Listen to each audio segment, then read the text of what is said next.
Ils disent qu'ils sont démocrates, mais ce sont eux qui ont jeté les bombes atomiques sur les Japonais.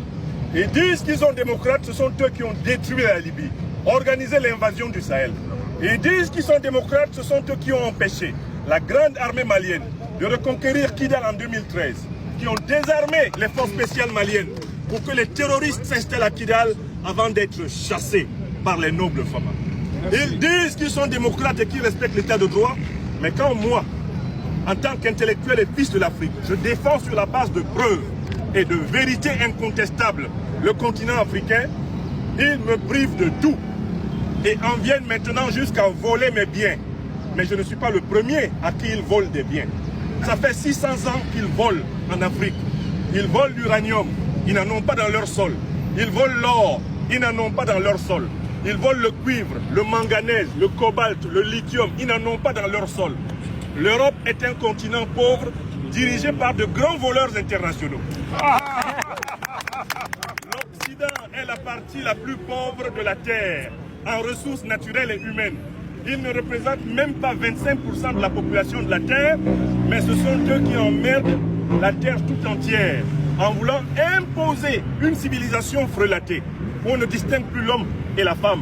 Parfois même, on ne distingue plus la femme et l'animal.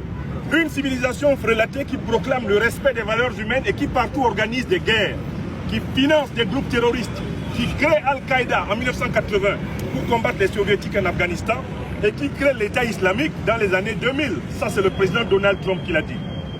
Le Mali est grand et je suis fier d'être devenu un fils adoptif du Mali parce que la vérité qui va s'imposer partout dans notre continent, elle a d'abord été dite, elle a été testée, elle a été vérifiée ici. Bienvenue, Je finis mon propos en disant à Boubou Mabel et à tous les frères ici rassemblés que je ressens un sentiment de fierté et de reconnaissance immense envers chacune et chacun d'entre vous qui prenez la peine de voir en quoi j'apporte ma modeste pierre, ma modeste contribution à notre lutte. Je ne peux pas oublier que les plus hautes autorités de ce pays, à la tête desquelles son Excellence, Monsieur le Général d'armée, Assimi Goïta, très tôt, ont perçu en quoi je pouvais être utile à la révolution malienne. Partout ailleurs dans le monde, les grandes puissances coptent les cerveaux de toutes les origines. La bombe atomique américaine a été préparée par un Allemand. Il s'appelait Einstein. Il a émigré aux États-Unis et il a été intégré dans les laboratoires de fabrication d'armes de guerre des États-Unis. Dans les grandes écoles militaires de l'Occident, des experts, même africains, enseignent, chacun dans sa discipline. Ceux qui sont comme moi du domaine des sciences humaines, ils enseignent la philosophie, ils enseignent la sociologie, ils enseignent l'anthropologie. Ceux qui sont dans le domaine des mathématiques enseignent les mathématiques et on ne regarde que la qualité du CV. L'Afrique possède des cerveaux qui plus est panafricanistes. Le Mali a compris qu'il faut rassembler ici le hub intellectuel panafricaniste le plus puissant du monde. Et si le Mali le fait, nous allons réussir ce que nos ancêtres ont fait en 1946. La première vague de libération de l'Afrique, elle est partie du Mali quand ici, à Bamako, tous les meilleurs intellectuels du continent africain avaient pied sur terre et participaient au débat pour construire l'unité africaine.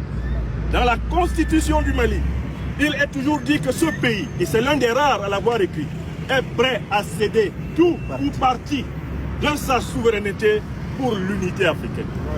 Être malien, c'est être panafricaniste.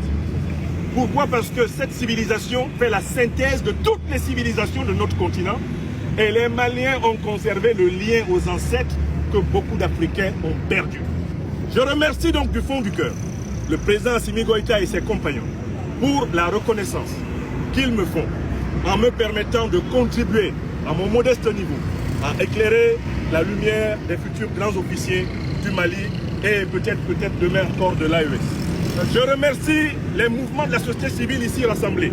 Je ne les connais pas au détail, mais que chacune et chacun d'entre vous se sente remercié et salué autour de mon frère Boubou Mabel, que je connais par les médias et maintenant que je connais en chair et en os.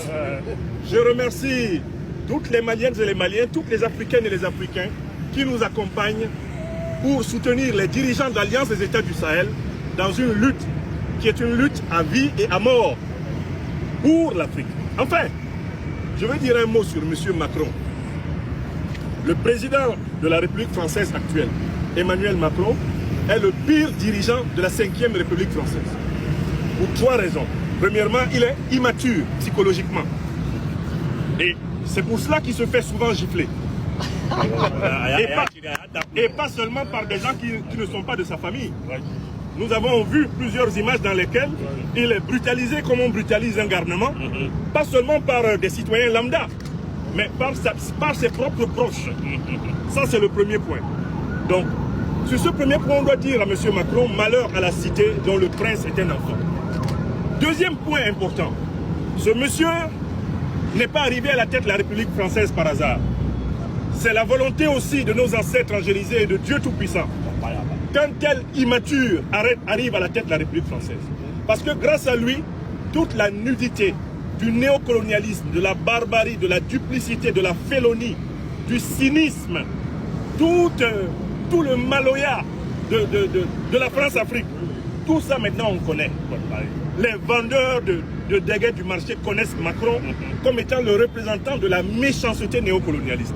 Donc, on peut dire à M. Macron, à quelque chose, Macron est bon. Comme on dit en français, à quelque chose, malheur est bon. Enfin, il y a une troisième chose. Macron a mis la main sur tous mes biens en France. En France, j'ai encore une famille et 4 enfants.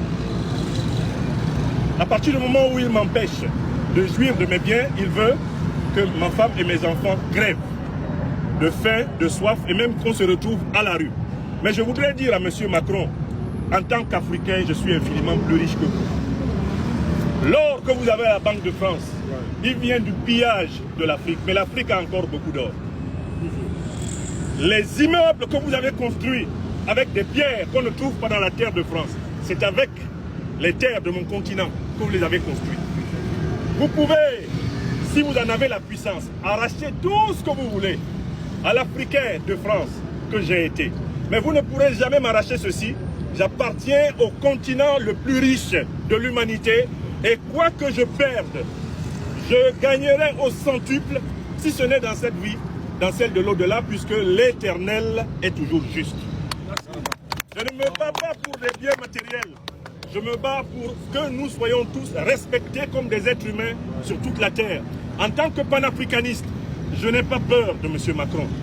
Je marche dans les pas des grands qui nous ont précédés et dont les portraits se trouvent dans les rues de Bamako, l'une des rares capitales africaines qui honore tous les grands leaders de tous les pays. Je vous remercie infiniment, Boubou, de vous être déplacé. Que Dieu bénisse le Mali. Que Dieu bénisse l'autorité malienne. Que Dieu bénisse le peuple malien. Amen.